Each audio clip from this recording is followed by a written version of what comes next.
നമസ്കാരം, ഞാൻ രാജശേഖരൻ, വാസ്തു കൺസൾട്ടൻ്റ്. നമ്മളിന്ന് ചർച്ച ചെയ്യുന്ന വിഷയം നല്ല ഭൂമിയെക്കുറിച്ചാണ്. നമ്മളെല്ലാവരും ഒരു വീട് വെക്കാൻ വേണ്ടി സ്ഥലം കണ്ടെത്തുമ്പോൾ അത് നല്ല ഭൂമിയിലായിരിക്കണം എന്ന് വിശ്വസിക്കാറില്ലേ? സത്യം പറഞ്ഞാൽ ഏറ്റവും നല്ല ഭൂമിയിൽ വാസ്തുവിധി പ്രകാരം നല്ല വീട് വെച്ച് താമസിച്ചാൽ നല്ല ഐശ്വര്യം ഉണ്ടാവുമെന്നാണ് ആചാര്യന്മാർ പറയുന്നത്.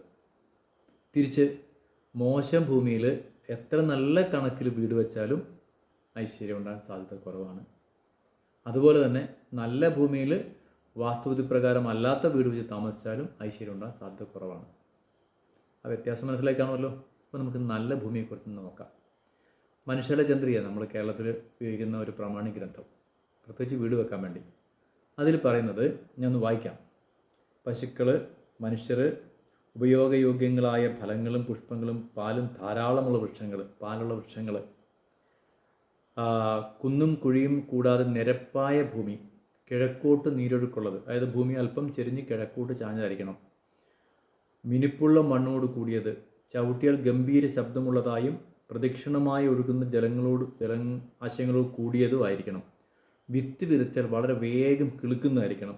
ഒരു കുഴി കുഴിച്ചിട്ട് അതിൽ നിന്ന് മണ്ണെടുത്ത് തിരിച്ചിട്ടാൽ മണ്ണ് മിച്ചം വരണം. അതുപോലെ തന്നെ വേനൽക്കാലത്ത് കൂടി ധാരാളം വെള്ളമുള്ള സമശീതോഷ്ണ സ്വഭാവമുള്ള ഭൂമിയാണ് അത്യുത്തമ ഭൂമി. നമ്മൾ ഭൂമി എടുക്കുമ്പം ഇതൊക്കെ ശ്രദ്ധിക്കണം.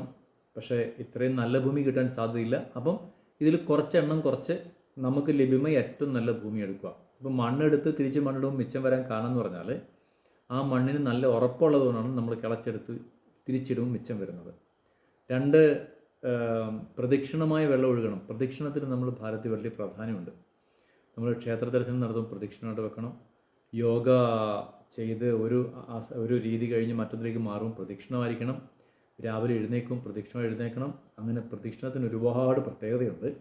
അപ്പോൾ വീട് വെച്ച് കഴിഞ്ഞാൽ ആ വീടിരിക്കുന്ന ഭൂമിയുടെ ചുറ്റുമുള്ള വെള്ളം ഒഴുകുന്നത് അത് പ്രദക്ഷിണമായിരിക്കണം. അപ്പോൾ അങ്ങനെയാണ് ഏറ്റവും നല്ല ഭൂമിയെക്കുറിച്ച് പറയുന്നത്. നമുക്ക് പുതിയ അറിവായി വരും ദിവസം കാണാം. അതിലെല്ലാവർക്കും നന്ദി, നമസ്കാരം.